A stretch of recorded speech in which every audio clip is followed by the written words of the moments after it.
Hi everyone, and welcome to part 3 of my immune support series. In today's video, we are going to go over herbs to support the immune system. So here's a list of some common categories of herbs that are helpful for supporting your immune system.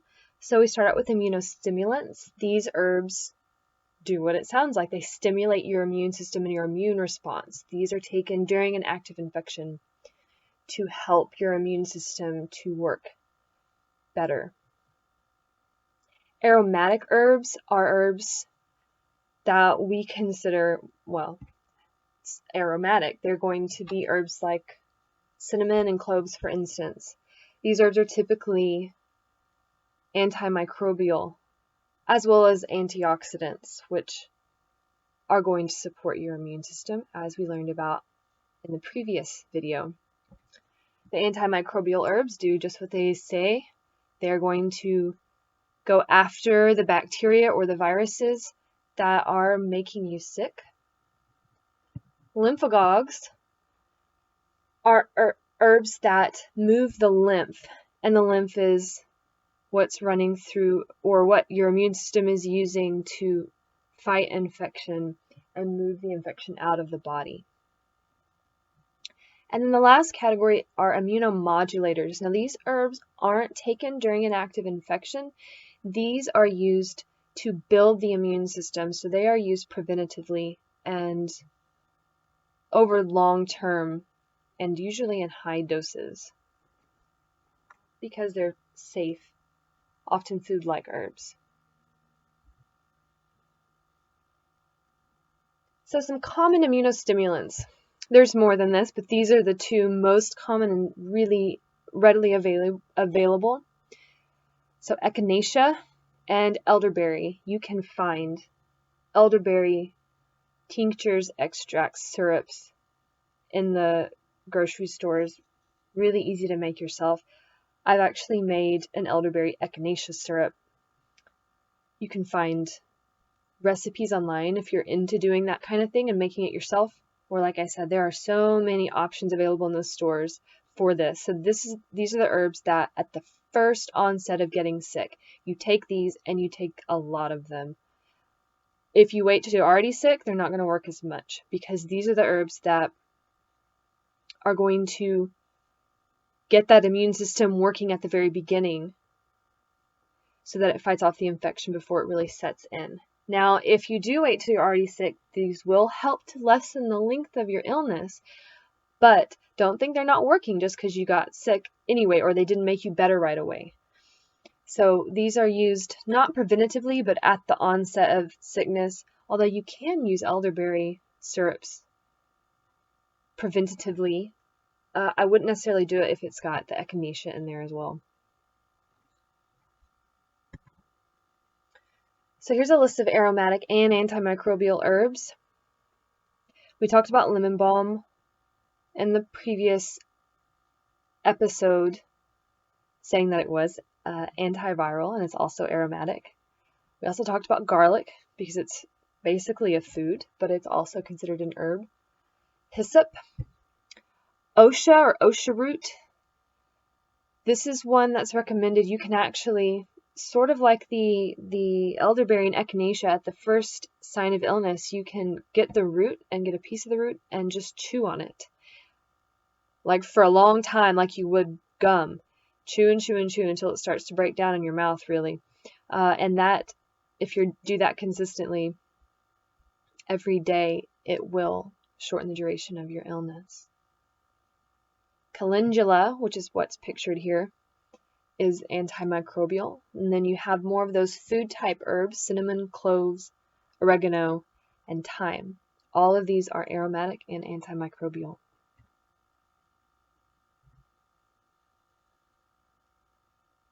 And here's a list of lymphagogues. Burdock. Again, you see calendula here, and there are others that fit into these categories, like echinaceas and antimicrobial. So there are some overlaps here. I tried to mostly focus on herbs unique to each category, though. violet, which again that's pictured here, and chickweed. So burdock, violet, and chickweed are all food-like herbs, and chickweed is something that grows wild here. That's actually growing right now. So if you happen to find some, it's something you can sprinkle on your salads and eat as just a whole food. Of course, if you're not familiar with chickweed, I don't necessarily recommend you go running around just grabbing what you think is chickweed. Make sure you know what you're looking for and that you can positively identify it with at least 3 different characteristics.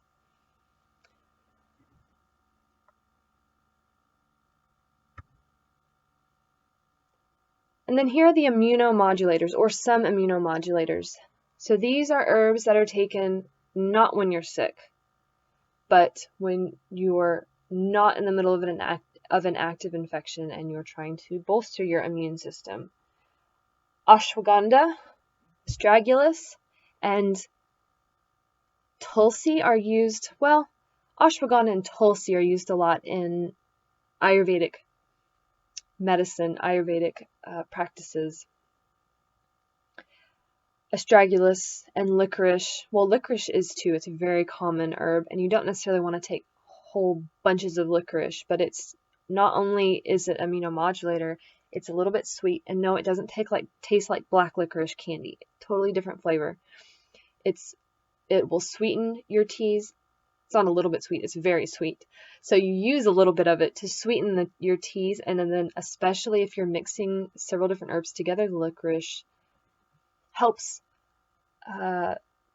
all of the herbs blend together harmoniously and draw out the things that your body needs from that tea.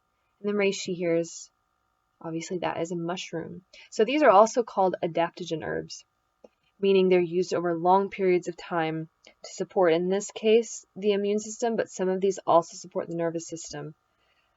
But in order to see those effects, long-term, months of consistent use. If you use these herbs 3 times and you're like, I don't see a difference, that's because that's not how they work. So these are long-term, high dose, generally high dose herbs, except for licorice, like I said, that will help to preventatively or are used preventatively to bolster the immune system and prevent infection. So that is all of the herbs that we're going to go over in this part. When it comes to dosing, it's super variable with each herb. It's not something I can really include in this video because it's totally dependent on how you're using them, and it's also just a lot of information to try to cram into this video. So I'm not including that here. It's something that you can consult herbal books for. I recommend most of these herbs.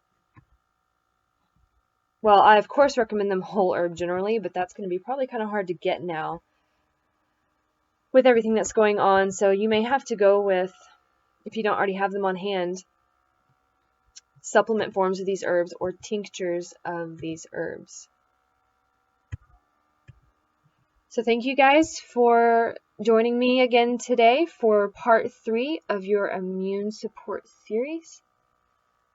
In the next video, we are going to be going over lifestyle changes that you can make to help support your immune system. Thank you guys.